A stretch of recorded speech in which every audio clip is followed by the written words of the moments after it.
Well, that's a conversation I thought we would never have. I'm feeling very nervous talking to you guys.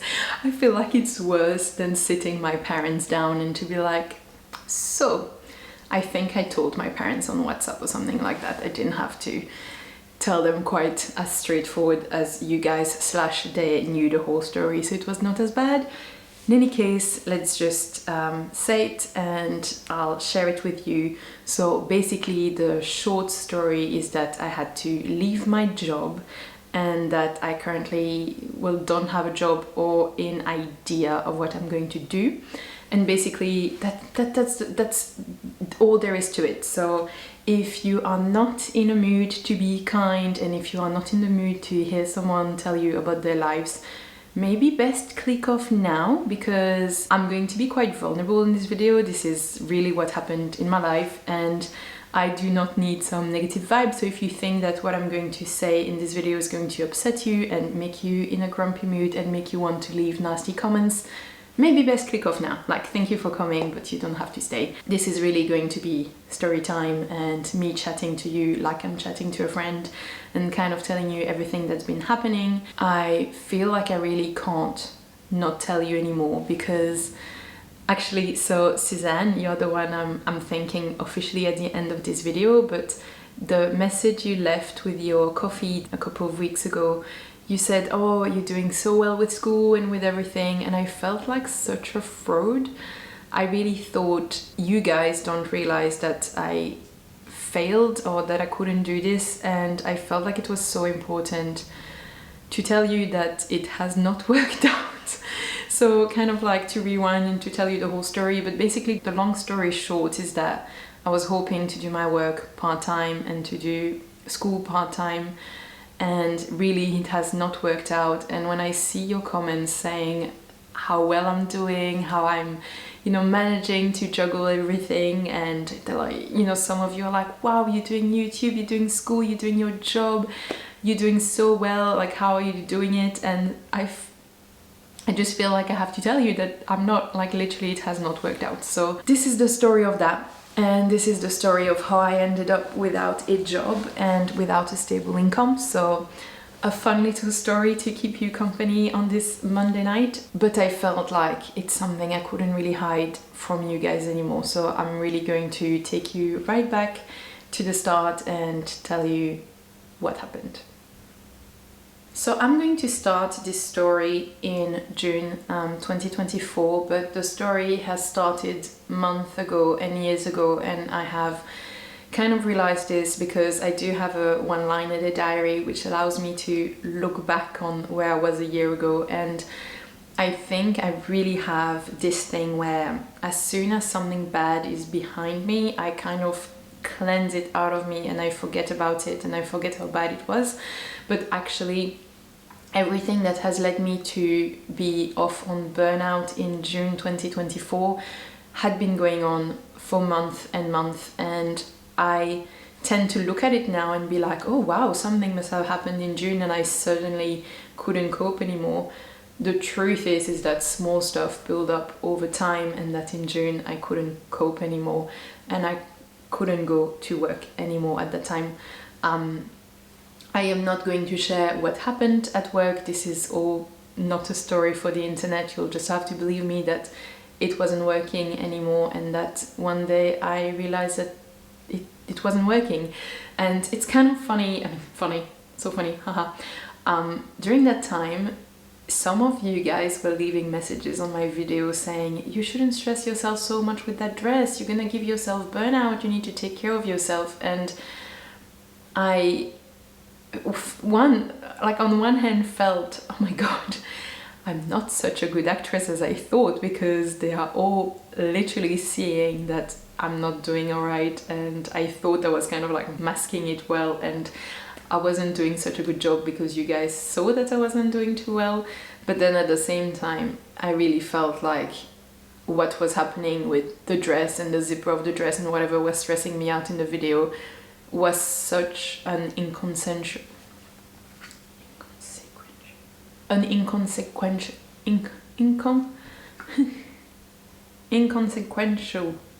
Inconsequential. Inconsequential. Oh my god, that's hard to say. It was such an it's a serious story. Inconsequent. Oh my god, what was happening with the dress and the zipper was such a inconsequential element of my life at the time. Things that were not going well were so much bigger than that, and yes, I may have looked stressed in the video, but YouTube was not what was stressing me, sewing was not what was stressing me. I was trying to use that as an escape mechanism to try to escape what my daily life was like. So in any case, in June I was off on burnout, and that is why I had a pretty productive July in sewing, because obviously I had time at home to sew, and sewing was something that really helped me and that always helped me to, you know, get my mind out of things. I have a pretty busy mind. Upstairs there, it pretty much never shuts up, so sewing is one of the only thing I can do that really puts me in the flow and really gets me out of my body and allows me to relax in a deeper sense, because finally it stops up here. I will kind of bring the story short, because as I can't tell you all the details of everything with work, there's no point dragging this on. But basically at some point I really wanted to go back to work. I felt a bit restless at home. I felt like I wasn't moving forward, and I really believed in my future in my company, and I really wanted to keep working. And so I asked my doctor to go back to work. They weren't really positive about it. They didn't think it was a good idea, but I mean, I was basically telling them like, let me go back. So they let me go back to work. Obviously now I know that the doctor was right. None of the things that caused burnout in the first instance had been solved, and so it didn't last very long, me back at work. I really came back so optimistic, and I really had rose-tinted glasses, and it's really linked to the fact that as soon as I'm out of a situation, I absolutely can't remember that it was that bad. It drives my wife totally crazy, because she's like, you just forget how it was, don't you? And I'm like, yeah, I mean, I kind of know in theory, like I believe it was bad. It's kind of, if someone told me like, oh, you know, it's going to be bad, and I'm like, okay, I can do bad, like I can take bad. But then when you're in it, obviously all of a sudden your body has its own reaction, and that's actually an interesting point. The way I stopped the first time was when my body really decided for me. I feel like for a while my body was giving a lot of warnings and red flags and signs, and was trying to, you know, like let me know, you know, like when your car doesn't have oil anymore and it's beeping at you. And I was just like ignoring, because I had never paid attention to what my body was telling me. I didn't really believe that mental health was something I had. I believed some people needed to take care of their mental health, and I believed that mental health was a thing. But I did believe in an extremely, I'm like, who did I think I was? Clearly I was thinking very highly of myself, too much. I didn't believe I was concerned by mental health, like that, you know, I was above mental health basically. I thought that meant I had the very negative and false view that mental health was for weaker people than me, and that I was very obviously above all that. How the mighty have fallen and how we have learned a lesson. I hope, again, please be gentle in the comment about all this. Like, I'm telling you really how it is, which is I didn't believe that I had to take care of my mental health. I thought that if I decided to do something which was going to work, no matter how much my oil light was flashing at me, I thought if I want to go, I just go and I just make it happen. And that's how I've lived my life since the start. So I had never considered that maybe you had to take care of the messages your body was giving you. So in June, when I had to stop work, I stopped work because it got bad to a point where I couldn't ignore the signs that my body was giving me. If your body wants to make you hear something you are not ready to hear, it can take things pretty far, and it can take things to the point of making you unable to work, basically. And once you are unable to work, there's no point going, and your body has won and has got what it wanted. I think it was pretty linked with the fact that I started therapy a bit before June, and I think starting therapy meant that everything that I was really shoving to the back and ignoring and trying to just push through, in therapy they do like to dig and kind of bring everything up, and having everything coming out meant that I think my body was harder and harder to ignore, and in the end the body won and got what it wanted, which was getting me out of the situation I was in. So sorry, I hope the story still makes sense. I'm trying to be organized. But so leading back to, I went back to work. I was extremely positive and really excited to be back, and I could see my future and my life there. And actually it's a good place to put one book I had read that had inspired me so much. It was, I'm going to get the exact title, What You Are Looking For Is in the Library by Michiko Aoyama.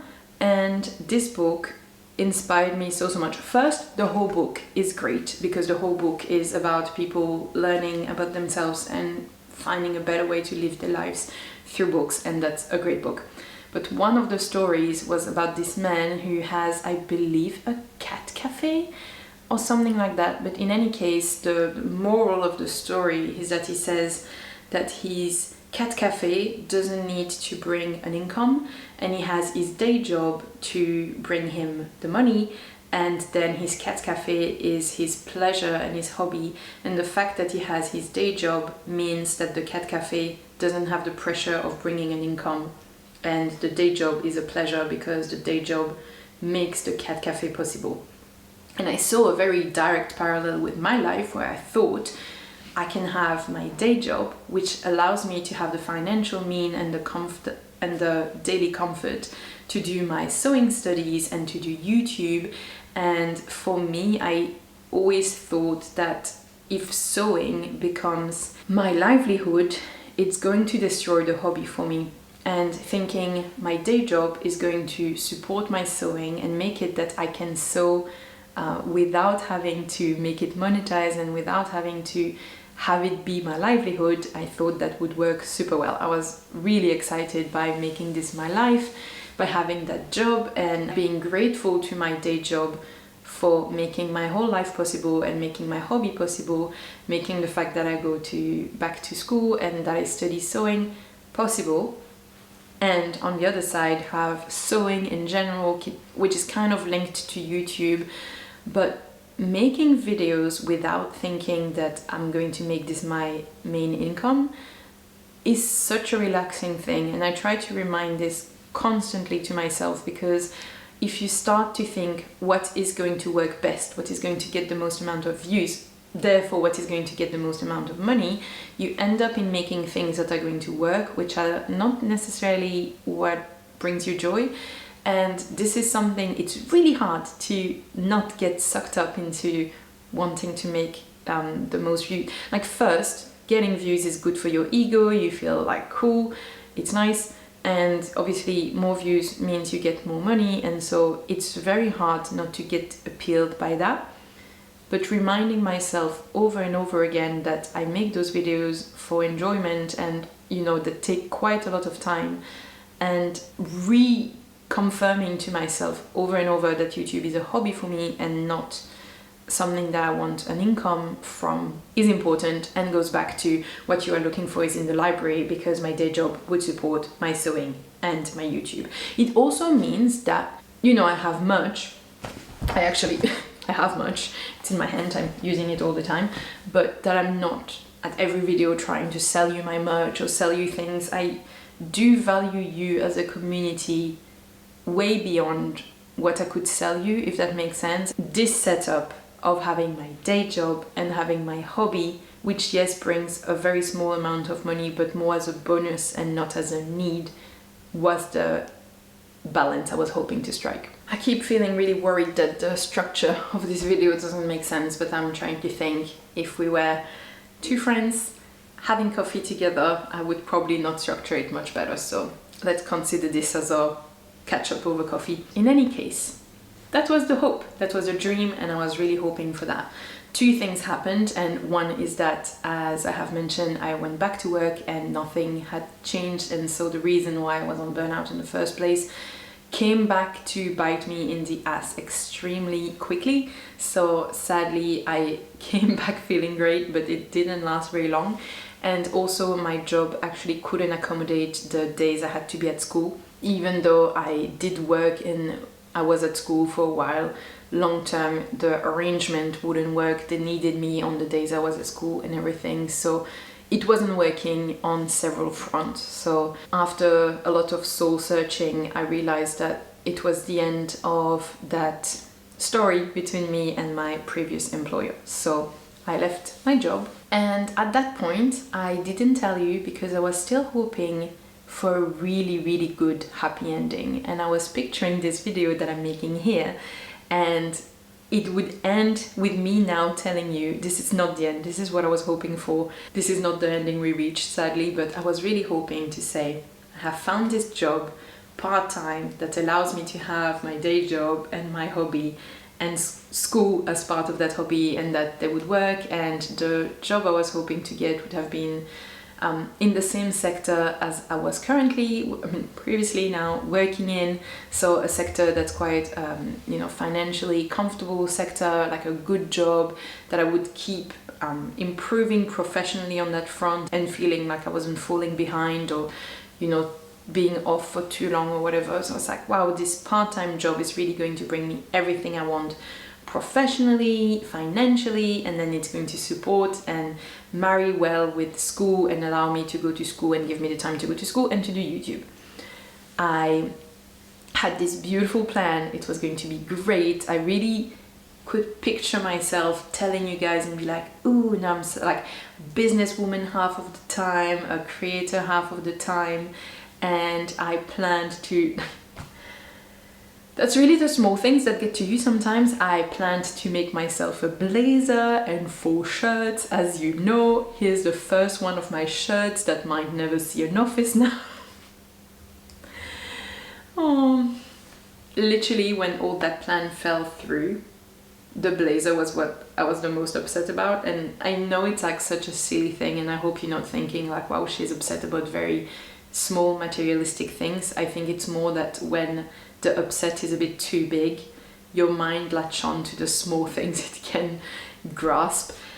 And I just felt so disappointed that this job didn't work out. I'm not going to go into the detail, but I didn't get the job, and I was really like, no, I'm going to have this beautiful blazer but no office to wear it to, and all that beautiful image of myself I had where I was a professional woman and a student kind of crumpled. And now I still have the plan to make my 4 shirts, the first one being here, and I still like the blazer, I'm still umming and ahhing, but yeah, I was like that image of myself has kind of disappeared.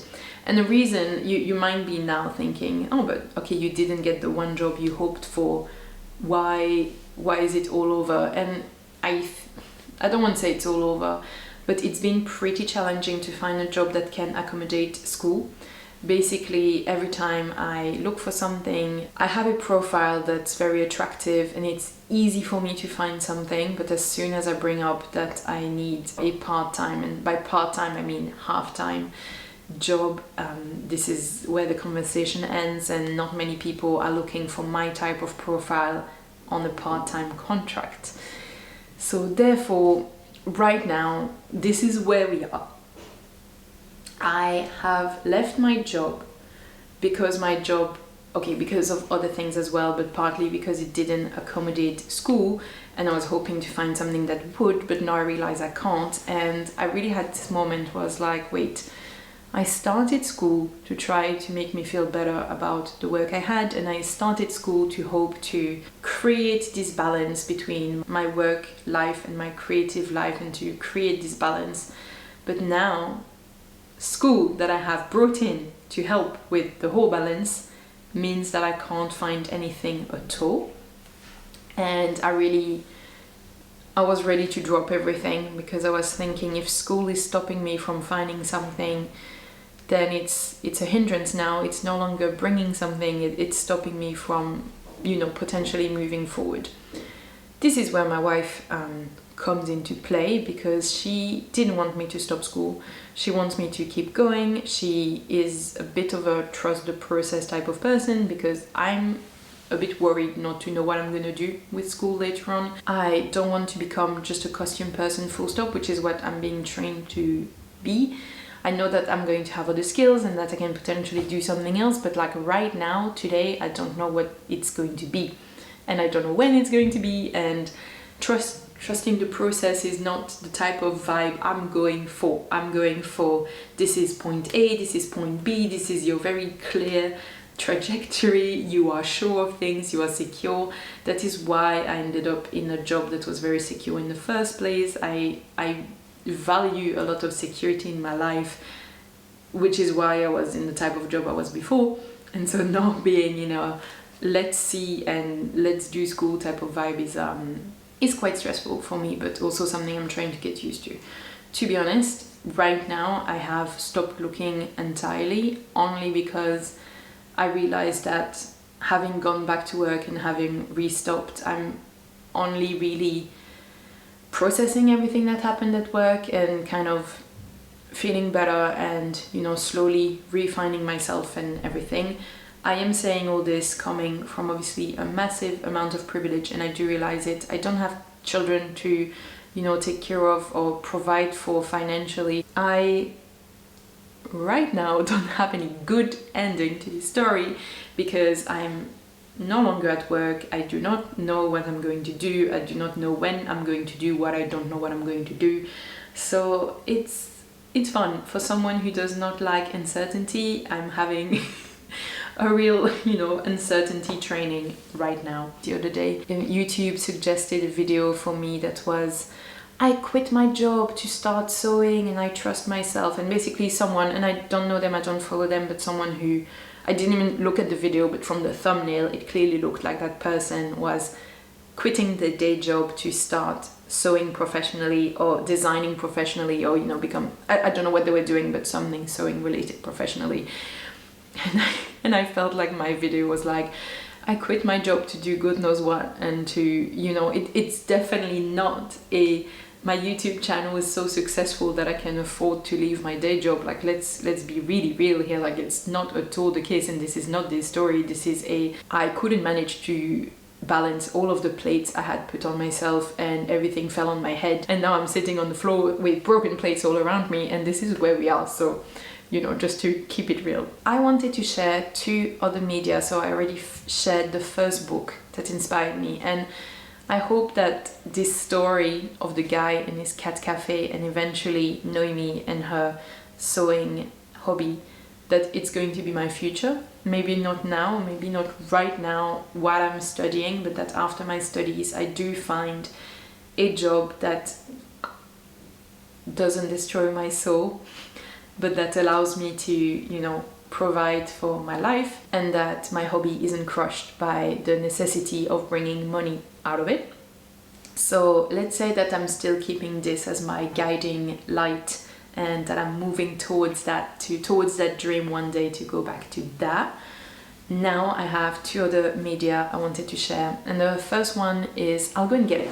The book is Rewitched, and I bought this book only because it had a very cool spread edges. I had already shown this to you when I was reading it, and it's like, it's kind of funny because the whole book is about magic, and I feel like there is something a little bit magic about the right book finding you at the right time. I didn't know anything about it. I bought it because it was cute and pretty, and actually the whole story is about a 30-year-old like me. I'm 32 now.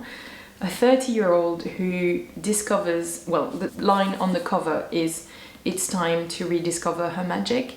And it's a 30-year-old who realized that she let her magic slip away through her 20s. And oh my god, it's a 30-year-old who realizes that she let her magic slip away through her through her 20s, and who has to rediscover her magic.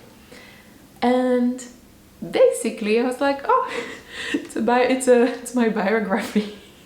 Just give me a second.